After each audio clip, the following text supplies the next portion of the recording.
E aí galera, tudo bem com vocês? Vamos a mais um giro de notícias com questões importantes que têm movimentado o ambiente do Cruzeiro nos últimos dias. Meu nome é Emerson Araújo, esse é o canal 6x1. Desde o início eu peço para você deixar o like no vídeo, se inscrever no canal caso ainda não seja inscrito e usar os comentários para deixar as suas opiniões sobre cada um dos assuntos. O primeiro deles, não poderia ser diferente, foi esse jogo treino que o Cruzeiro realizou nessa segunda-feira contra o América e perdeu, tá? O América venceu o jogo treino aí por 2x1. Cada tempo, né, foi dividido em dois tempos como um jogo de futebol. Cada tempo o Cruzeiro jogou com um time. Com os titulares, que foi a primeira parte, o Cruzeiro perdeu por 1x0. O único gol foi marcado pelo Rafael Bilu, né, um gol muito bonito, num chute de longe e tudo mais, mas vale ressaltar que o Cruzeiro jogou basicamente com aquela estrutura que a gente já estava acostumado, apenas com o Jadson na função de segundo volante na vaga do Ariel Cabral. Por ser um jogo treino, né, as equipes usaram de fato aí o uniforme de treino, não é nem considerado um amistoso e também não teve transmissão, né, não foi também aberta a torcida, apenas para a imprensa. O Samuel Venâncio da Itatiaia, né, falou inclusive que o Cruzeiro iniciou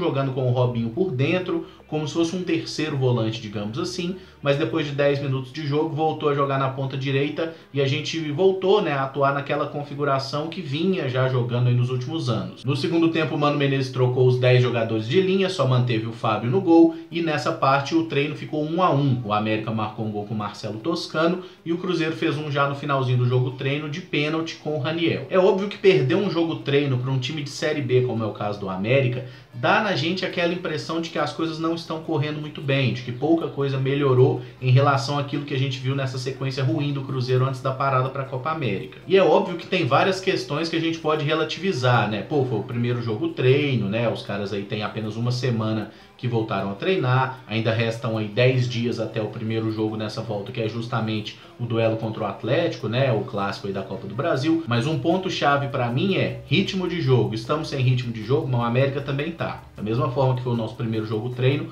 foi o primeiro jogo treino deles também. Estrutura tática, aparentemente o Mano Menezes está jogando da mesma forma, né, como o time já vinha se apresentando atualmente. Não mudou as peças, a zaga continua a mesma, o ataque continua o mesmo, né, com Fred, Robinho e Thiago Neves, 3 jogadores mais lentos. O Marquinhos Gabriel dessa vez foi o meia esquerda, lembrando que Pedro Rocha e Rodriguinho seguem fazendo aquele trabalho especial com a preparação física, então não foram opção. E quando o Mano trocou todas as peças para o time reserva, a gente viu muito pouca mudança, né? Especialmente quando a gente fala em entrada de jovens jogadores. Pelo lado positivo, a zaga do time reserva foi Fabrício, Bruno e Kaká, bem dentro daquela expectativa que a gente já tinha, que o Kaká passaria a ser a quarta opção para a zaga. Na lateral direita jogou o Everton, o menino do Sub-20 que subiu recentemente, caneta no Neymar, essa parada toda, e ele parece que vai ser aí a opção imediata ao Romero, até porque Orejuela e Edilson estão lesionados, então não tinha muito por onde o Mano ir. E na lateral esquerda foi o Dodô. Aí no meio campo o Mano optou por 3 volantes, Adriano, Ederson e Ariel Cabral, e 3 jogadores mais de frente, David, Raniel e Sassá. E o que me incomodou pra caramba nesse negócio é que dos 21 jogadores que foram utilizados, né, porque o Mano não trocou o goleiro,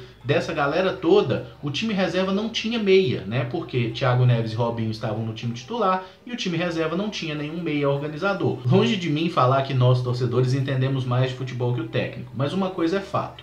A gente já viu o Maurício jogar no Sub-20. É diferente jogar na base e é diferente jogar no profissional? Sem dúvida. Mas quando o cara tem talento no Sub-20, ele normalmente tem talento no profissional também. E nem um jogo treino você pode botar o menino pra jogar? Experimenta, cara. Pelo amor de Deus. Se o Mano não tá testando um garoto num jogo treino contra o América, sem torcida, nem com uniforme, ele vai botar o Maurício pra jogar em jogos a valer? E eu não tô falando de botar ele pra jogar no mata-mata, eu tô falando de campeonato brasileiro. O mata-mata tem que ser pros cobra mesmo, tem que ser pros mais experientes. Afinal, a gente não fica todo o tempo falando que esses caras, Fred, Thiago Neves, Dedé, Fábio, eles se pagam porque eles decidem nos jogos de mata-mata, então eles têm que decidir mesmo. Agora no Campeonato Brasileiro a gente já viu que não tá dando certo, e aí que o Mano Menezes precisa achar soluções. E aí já entrando no segundo tema, né, o Sub-20 do Cruzeiro perdeu pro São Paulo aí num jogo lá no domingo pelo Campeonato Brasileiro da categoria, perdeu por 2x0, tomou 2 gols no primeiro tempo. Criamos até algumas oportunidades, mandamos 3 bolas na trave do São Paulo, mas não conseguimos marcar e acabamos ficando aí com essa derrota. O time Sub-20 ficou sem um monte de moleque que tá trabalhando com o Mano Menezes.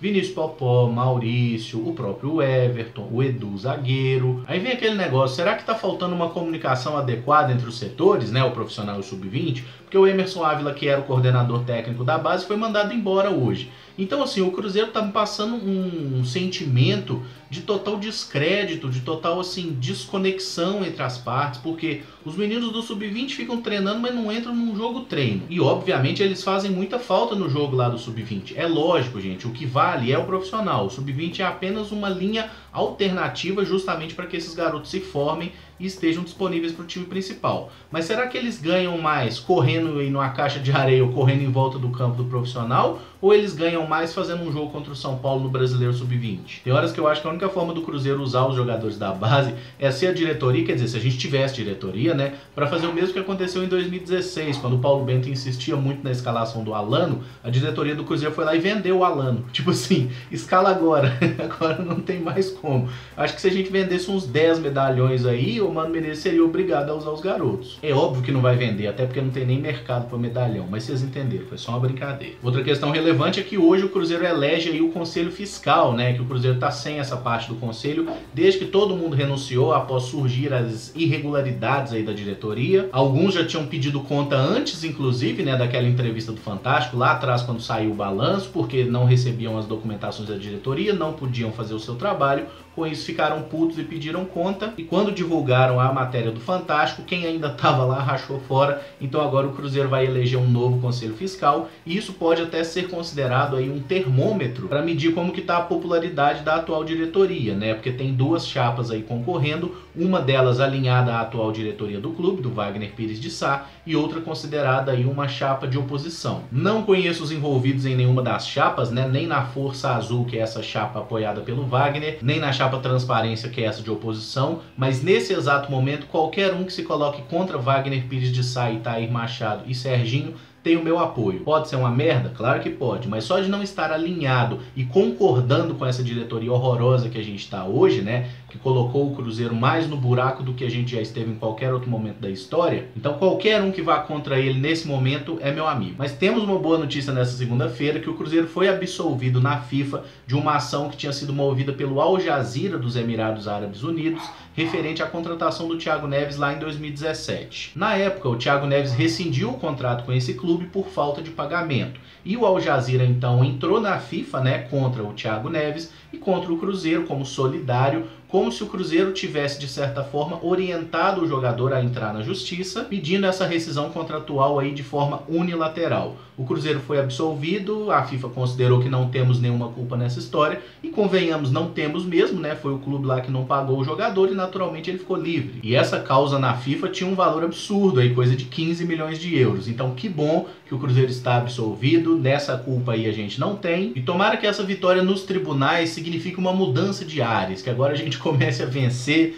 seja na justiça, seja dentro de campo, em todo lugar, porque convenhamos que esse último mês e meio aí foi barra, né? A gente só tá tomando pedrada de tudo quanto é lado, mas eu tenho confiança de que as coisas vão melhorar. E não se trata daquela lógica de que pior que tá não fica, porque sempre fica pior, tá? Sempre é possível piorar, nunca falemos isso. E para quem não lembra, no ano passado o Cruzeiro fez um jogo treino no Mineirão contra um time que, se eu não me engano, ele era da terceira divisão do Campeonato Mineiro, era um time que é ligado aos Supermercados BH. E o Cruzeiro ficou num empate por 1-1, que foi assim, super deprê, e poucos meses depois o Cruzeiro estava ganhando a Copa do Brasil. Então eu acho que a gente tem que depositar nossas fichas nessa competição e já iniciar, né, aquele processo de uma mudança no clube, de uma reestruturação efetiva pensando para as próximas temporadas, para que o Cruzeiro volte a ser um clube financeiramente saudável, que a partir do momento que você tem saúde financeira, você consegue recuperar o seu crédito, você volta a ter um time também mais forte, melhora o ambiente, a torcida volta a ter mais confiança no trabalho que está sendo feito. E por fim, só deixar um questionamento mesmo, que eu entendo, né, e gostaria que vocês opinassem sobre isso, se o Cruzeiro tem ou não os meios necessários para sair dessa crise. Porque vamos lá, jogadores de qualidade, eu considero que o Cruzeiro tem. Um bom treinador, considero que a gente tem. Uma torcida que abraça o time e faz a diferença nas horas decisivas, eu também acho que a gente tem. E sinceramente, com a força desses três elementos, eu acho que o Cruzeiro é capaz de superar tantas outras questões que estão nos atrapalhando, inclusive essa diretoria que parece estar nos jogando cada vez mais para baixo. Mas eu acredito que a gente vai sair dessa e gostaria que vocês opinassem aí se entendem que o Cruzeiro já tem ou não as ferramentas necessárias para retomar o bom caminho. O vídeo fica por aqui, se gostou deixa o like, se inscreve no canal caso ainda não seja inscrito e usa os comentários para deixar as suas opiniões. E tomara que amanhã a gente tenha notícias melhores para trazer para vocês aqui no vídeo, beleza? Muito obrigado por acompanhar, um abraço e até o próximo vídeo. Valeu!